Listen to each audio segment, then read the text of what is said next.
Hello प्यारे students, मैं विवेक कुमार आप सबका VKR नॉलेज हब में हार्दिक स्वागत करता हूं।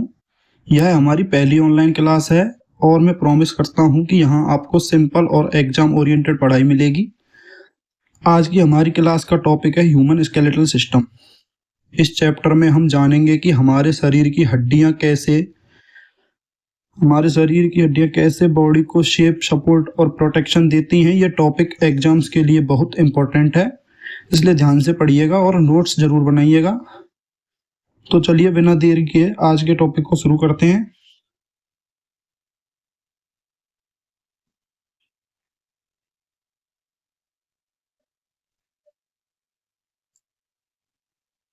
सबसे पहले जानते हैं मानव कंकाल तंत्र है क्या। मानव शरीर एक अद्भुत और जटिल संरचना है। हमारे शरीर को आकार, सहारा और मजबूती देने वाला जो तंत्र है उसे मानव कंकाल तंत्र कहा जाता है। यदि हमारे शरीर में हड्डियां ना हो तो हमारे शरीर एक ढीले कपड़े की तरह बिना आकार का हो जाएगा। कंकाल तंत्र न केवल शरीर को सीधा खड़ा रहने में मदद करता है बल्कि आंतरिक अंगों की रक्षा भी करता है और चलने फिरने में महत्वपूर्ण भूमिका निभाता है। कंकाल तंत्र क्या है? मानव शरीर में मौजूद सभी हड्डियों का समूह कंकाल तंत्र कहलाता है। एक वयस्क मनुष्य के शरीर में लगभग 206 हड्डियां होती हैं, जबकि बच्चों के जन्म के समय लगभग 270 हड्डियां होती हैं।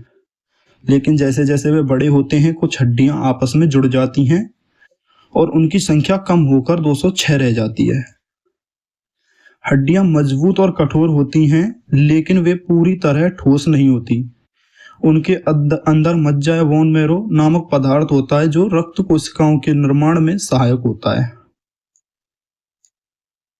कंकाल तंत्र के मुख्य कार्य। मानव कंकाल तंत्र के मुख्य कार्य ये है: शरीर को आकार देना। कंकाल तंत्र शरीर को एक निश्चित आकार और ढांचा प्रदान करता है। इसके बिना शरीर का कोई निश्चित रूप नहीं होगा। हड्डियां मांसपेशियों और अन्य अंगों को सहारा देती हैं, जिससे हम सीधा खड़े रह पाते हैं। ये हमारे अंगों की सुरक्षा भी करते हैं। कंकाल तंत्र हमारे शरीर के कोमल और महत्वपूर्ण अंगों की रक्षा करता है, जैसे खोपड़ी मस्तिष्क की रक्षा करती है, पसलियां हृदय और फेफड़ों को सुरक्षा प्रदान करती हैं और रीढ़ की हड्डी तंत्रिकाओं की रक्षा करती हैं और ये गति में भी सहायता प्रदान करती हैं। हड्डियां मांसपेशियों के साथ मिलकर शरीर को चलने फिरने में मदद करती हैं। जब मांसपेशियां सिकुड़ती हैं और फैलती हैं तो हड्डियां हिलती हैं और हम चल पाते हैं।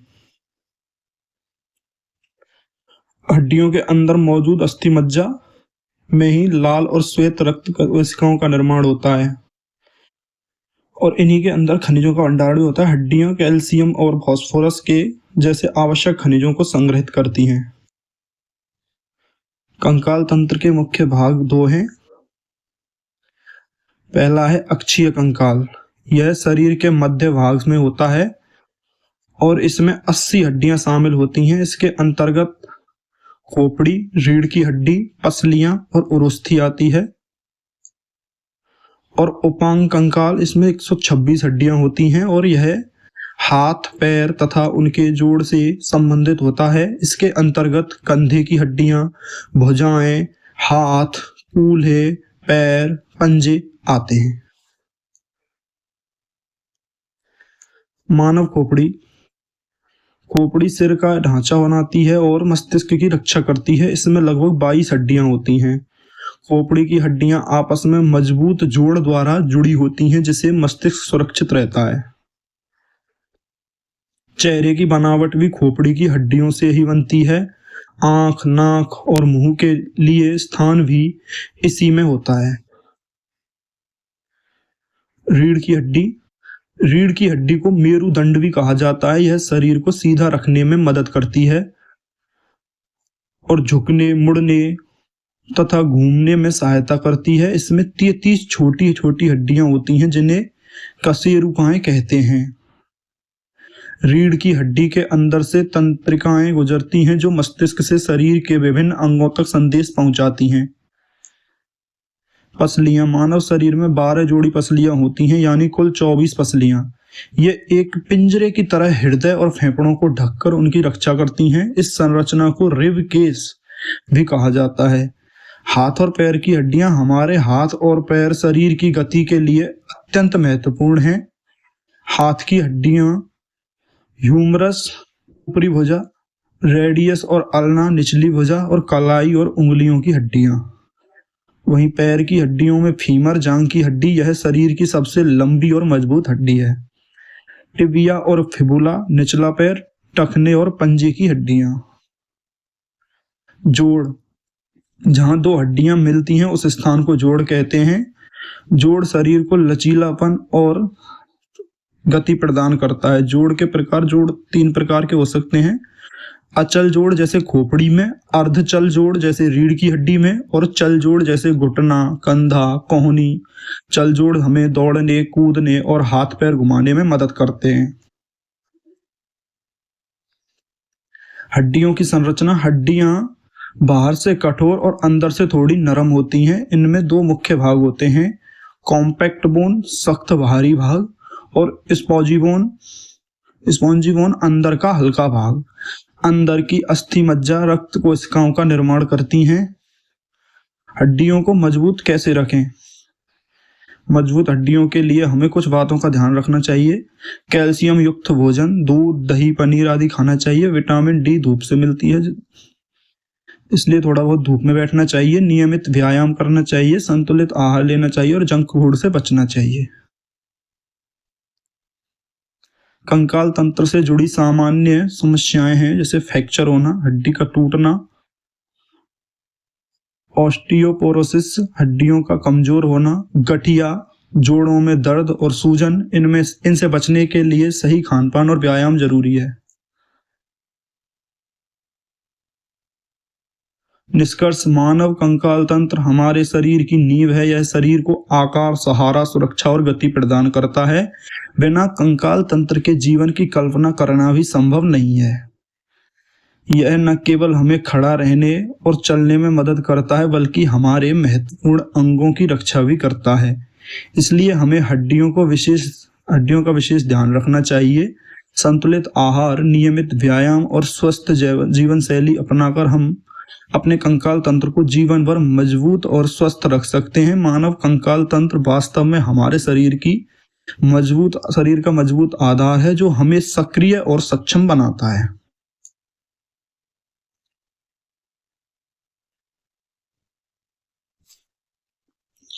हम कंकाल तंत्र के अब कुछ वन लाइनर क्वेश्चंस देखते हैं। ये हमारे एग्जाम के लिए बहुत ज्यादा इंपॉर्टेंट हैं और ये पुराने एग्जाम्स में आ चुके हैं, PYQs हैं। जैसे श्रोणि की सबसे बड़ी हड्डी कौन सी है? इलियम। श्रोणि का निचला भाग क्या कहलाता है? इस्कियम। श्रोणि का आगे का भाग क्या कहलाता है? प्यूबिस। प्यूबिक सिम्फाइसिस किस प्रकार का जोड़ है? अर्धचल जोड़। कशेरुकाओं के बीच कौन सी संरचना होती है? Intervertebral disc. इंटरवर्टिब्रल डिस्क किससे बनी होती है? उपास्थि से। स्लिप डिस्क किससे संबंधित है? रीढ़ की हड्डी से। रीढ़ की प्राकृतिक वक्रता कितनी होती है? 4। गर्दन की वक्रता क्या कहलाती है? Cervical curve. कमर की वक्रता क्या कहलाती है? Lumbar curve. छाती की वक्रता क्या कहलाती है? Thoracic curve. त्रिक क्षेत्र की वक्रता क्या कहलाती है? Sacral curve. अस्थि में रक्त की आपूर्ति कौन करता है? पोषक धमनियां। पोषक छिद्र क्या है? अस्थि में रक्त प्रवेश का स्थान। अस्थि की सबसे बाहरी परत क्या कहलाती है? पेरियोस्टियम। पेरियोस्टियम हटाने पर क्या होता है? अस्थि का पोषण रुकता है। उपास्थि की कोशिका क्या कहलाती है? कॉन्ड्रोसाइट। उपास्थि बनाने वाली कोशिका क्या कहलाती है? कॉन्ड्रोब्लास्ट। जोड़ की थैली क्या कहलाती है? Joint capsule. जॉइंट कैप्सूल के अंदर क्या भरा होता है? साइनोवियल द्रव। अस्थि ऊतक में पाए जाने वाले कार्बनिक लवण कौन से हैं? Calcium phosphate. अस्थि की मजबूती का मुख्य कारण है खनिज लवण। अस्थि की लचक का कारण क्या है? कोलेजन रेशे। भ्रूण में कंकाल प्रारंभ में किससे बनता है? उपास्थि से। उपास्थि से अस्थि बनने की प्रक्रिया क्या कहलाती है? एंड्रोकॉन्ड्रल ऑसिफिकेशन। झिल्ली से अस्थि बनने की प्रक्रिया क्या कहलाती है? इंट्रामेम्ब्रेनस ऑसिफिकेशन। खोपड़ी की हड्डियां किस प्रकार से बनती हैं? इंट्रामेम्ब्रेनस ऑसिफिकेशन। लंबी हड्डियां किस प्रकार से बनती हैं? एंड्रोकॉन्ड्रल ऑसिफिकेशन। अस्थि में पाए जाने वाले सूक्ष्म छिद्र क्या कहलाते हैं? कैनालिकुली। अस्थि कोशिकाओं के बीच संचार किससे होता है? कैनालिकुली। अस्थि में कैल्शियम का नियंत्रण कौन करता है? Parathyroid hormone. कैल्शियम का अवशोषण किस विटामिन से होता है? Vitamin D. विटामिन डी का सक्रिय रूप क्या कहलाता है? कैल्सिट्रियोल। वृद्धावस्था में हड्डियों के पतले होने को क्या कहते हैं? ऑस्टियोपोरोसिस। ऑस्टियोपोरोसिस अधिकतर किस में पाया जाता है? महिलाओं में। अस्थि भंग के उपचार में प्रयुक्त धातु की प्लेट क्या कहलाती है? Orthopaedic plate. हड्डियों के विशेषज्ञ चिकित्सक को क्या कहते हैं? Orthopaedic surgeon. अस्थि का लैटिन नाम क्या है? ओस। अस्थि मज्जा प्रत्यारोपण किस रोग में किया जाता है? ल्यूकेमिया में। लाल मज्जा में कौन सी कोशिकाएं बनती हैं? RBC, WBC and platelets. घुटने में उपस्थित विशेष उपास्थि क्या कहलाती है? मेनिस्कस। घुटने का सबसे बड़ा लिगामेंट कौन सा है? एसीएल। कंधे के जोड़ की स्थिरता किससे बनी रहती है? लिगामेंट से। हड्डी के ऊपर चिकने भाग को क्या कहते हैं? आर्टिकुलर सतह। अस्थि का अध्ययन किस विज्ञान की शाखा है? एनाटॉमी। हड्डी का एक्सरे किस लिए किया जाता है? फ्रैक्चर जांच हेतु। मानव शरीर की सबसे भारी हड्डी कौन सी है? फीमर।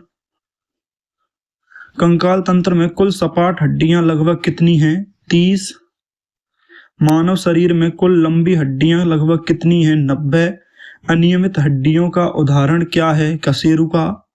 खोपड़ी का पिछला छिद्र क्या कहलाता है? Foramen magnum. फोरामेन मैग्नम से क्या गुजरता है? मेरुरज्जु। दांत किस प्रकार के जोड़ में स्थित होते हैं? गोम्फोसिस। गोम्फोसिस किस प्रकार का जोड़ है? अचल जोड़। मानव शरीर में कुल कितनी कलाई हड्डियां होती हैं? 8। पैर की एड़ी में हड्डी क्या कहलाती है? कैल्केनियस। सबसे बड़ी टार्सल हड्डी कौन सी है? वेल्केनियस। टखने की मुख्य हड्डी कौन सी है? टेलस। टेलस किससे जुड़ी होती है? टिबिया से। मानव कंकाल तंत्र का प्रमुख कार्य क्या है? हमारे शरीर को सहारा देना, अंगों की संरक्षण करना और गति में सहायता करना। अगली क्लास में हम मानव कंकाल तंत्र के लगभग 200 से ज्यादा एमसीक्यूज करेंगे।